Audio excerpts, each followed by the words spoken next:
kecelakaan maut terjadi di Jalan Muhammad Tamrin, Desa Kediri, Kecamatan Kediri, Senin 20 Desember pagi, tepatnya di kantor PAC PDIP Kediri.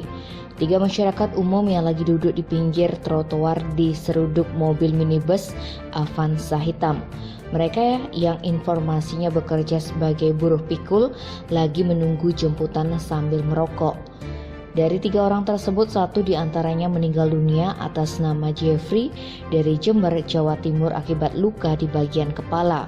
Sementara 2 orang korban lainnya dirawat intensif di instalasi gawat darurat Rumah Sakit Umum Daerah Tabanan karena luka yang dialami.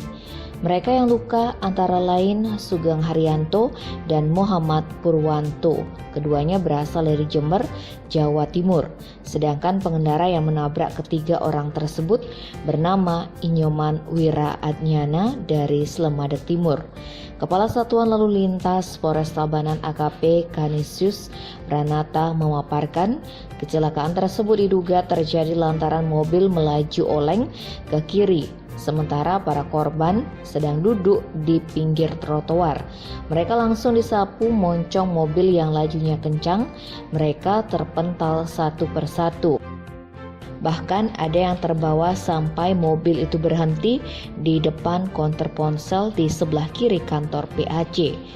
Selain memeriksa saksi-saksi dan melakukan identifikasi lokasi kejadian, pihak kepolisian juga sedang memeriksa pengemudi Avanza termasuk menjalani pemeriksaan urin.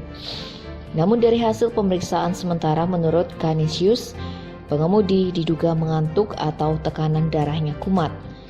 Kapolres Tabanan AKBP Ranefli Dian Chandra yang dikonfirmasi terkait kecelakaan itu menegaskan kasus kecelakaan itu masih dalam pemeriksaan pihak Satuan Lalu Lintas. Tim Bali Express melaporkan.